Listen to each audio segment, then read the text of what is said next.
like to welcome you back to another episode of Characters from the Bible.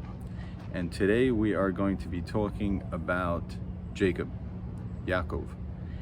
And Yaakov is a little bit different than Abraham and Isaac in that Abraham and Isaac were more about establishing a foundation.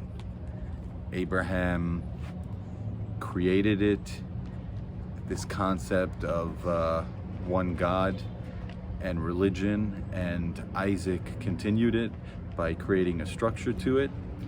And Jacob, is when it starts getting complicated, when it starts to branch out. And he had the responsibility of continuity.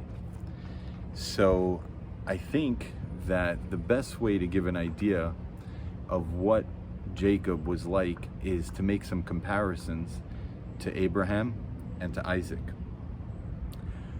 First of all, Abraham was somebody who his entire success was based on his motivation, while Isaac was more geared and leaned towards structure. Yaakov, had both. Abraham, Avraham, he was challenged his entire life. Isaac, Yitzchak, had a mostly peaceful life. And Yaakov was challenged, so he was like his grandfather, but his challenges were within the family setting for the most part. Avraham was sent away from his home by God to be blessed and to create a nation. Yitzchak was told to stay, and Yaakov also left his home like his grandfather, but it was to survive. Now, Yitzchak married from the family of Besuel, and so did Yaakov, so they had that in common. But what Yaakov had in common with Avraham is that Avraham had many wives, and Yitzchak only had one, and Yaakov had many wives. Avraham had many children, Yaakov had many children, while Yitzchak only had two. Yitzchak, though, had a very challenging brother with Yishmael. They did not have an easy relationship, and Yaakov had that in common with him in that for a good part of his life, Esav, his brother, hated him, so he was like his father in that way. Avraham had a favorite son, according to the Old Bible, in Yitzchak, and Yaakov had a favorite son in Yosef. Yitzchak did not have a favorite son, but rather his wife Rivka seemed to have favored Yaakov. As far as challenges, as we know, both Avraham and Yitzchak were challenged with the big test of the Akedah, while Yaakov had the test of having to split his tents when he was to meet up with Esav after many, many years. He wasn't sure how it was going to play out, so he split his entire belongings, hoping that one would escape if the other one was captured and killed. So they all had big tests, big challenges that they had to face head on.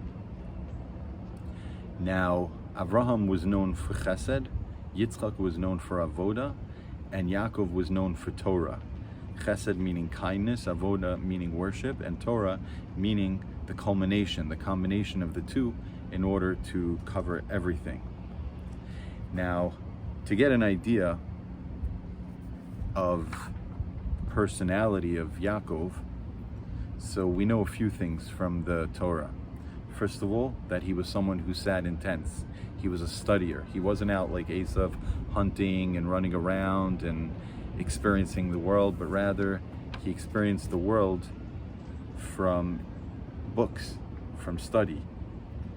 We know that his mother favored him, so he must have been the type of person who was softer and gentler, although very powerful and strong, as we know from other experiences in his life. We know that when God appeared to him in a dream through the angels that were going up and down as he was leaving one country to enter another. Instead of being arrogant and egotistical about it, the first thing he did the next morning was he offered up a sacrifice, so he understood his place. He battled all night with an angel. Now, whether that means metaphorically or literally physically, as we believe, either way, he was very powerful, emotionally as well as strength-wise.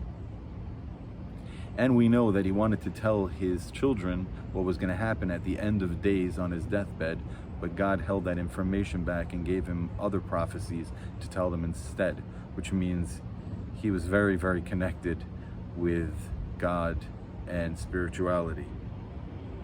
We know he had a difficult life, especially in his older years where life should have gotten easier. At the very end, it got easier, but there was a point towards his older years where he was challenged.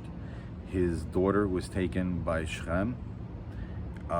His beloved wife passed away early, and he never got over that.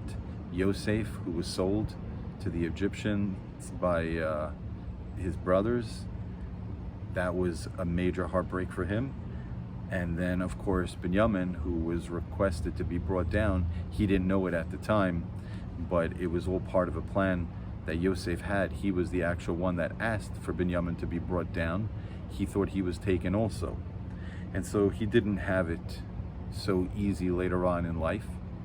And we also know that he died the youngest of all the forefathers. Abraham at 175, Isaac at 180, and Yaakov at 147. So from all this, we can get an idea of what he was like, his personality, and all that. Hope you enjoyed watching. Thank you very much. Looking forward to seeing you in the next episode.